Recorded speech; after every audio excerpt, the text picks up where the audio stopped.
प्रकृति ने मुझे अपने दोनों बाहों से मुझे समेट लिया है और इसकी क्या अनुभूति हो रही है, ये जो प्रकृति के पास, प्रकृति की गोद में रहते हैं, उसे वही समझ सकते हैं। आज हम लोग भाग दौड़ की ज़िंदगी में बहुत दूर हो गए हैं प्रकृति से। प्रकृति जिसे ऐसा लगता है कि एक ऐसा चीज़ है कि लोग इसको जानने के लिए जिज्ञासु है, परंतु हमसे दूर होता जा रहा है। आज प्रकृति हमसे दूर होती जा रही है क्योंकि आज हम लोग प्रकृति को खत्म करते जा रहे हैं, पेड़ पौधे को नष्ट करते जा रहे हैं। आज हमारा यही पतन का कारण है। साथ ही प्रकृति को हम लोग नष्ट नहीं कर रहे हैं, तो हम लोग स्वयं को नष्ट कर रहे हैं और प्रकृति जो हम लोग का निर्माण करती है, आज हम स्वयं को विनाश कर रहे हैं। तो ये बात को तो समझना होगा साथी कि प्रकृति को किस तरह, कैसे हम लोग अपने अनुसार उसके साथ मिलजुल कर रहे हैं।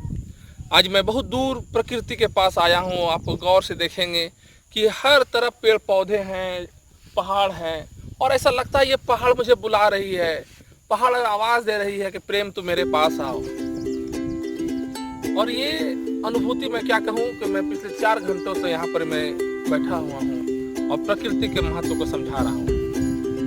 इसलिए साथ ही मैं यही कहूँगा कि आपको ज्ञान की प्राप्ति करनी है, अपनी अनुभूति प्राप्ति करनी है, तो आप दूर कहीं शांत जगह पर चले जाएं, जहाँ प्रकृति की हवा हो, प्रकृति की आबो हवा हो, वहाँ उनसे बातें कीजिए, वहाँ अपने मन में जो प्रश्न है उनसे कीजिए। आपको प्रकृति हर कुछ जवाब देगी। जैसे मैं यहाँ पर आया हूँ, मेरे जिंदगी का लक्ष्य क्या है, मैं क्या कर रहा हूँ, प्रकृति ने मुझे दिया।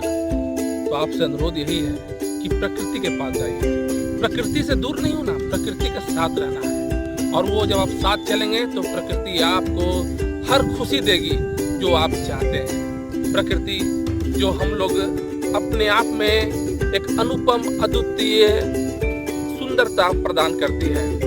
पेड़ पौधे, इसमें कहा जाता है कि जान है, तो उसको अनुभूति कीजिए।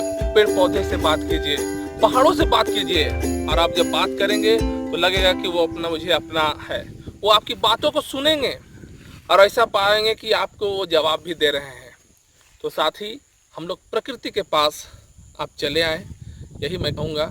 और आपसे अनुरोध है कि मेरा YouTube चैनल भी लाइक कीजिए रहिएगा। बहुत बहुत धन्यवाद।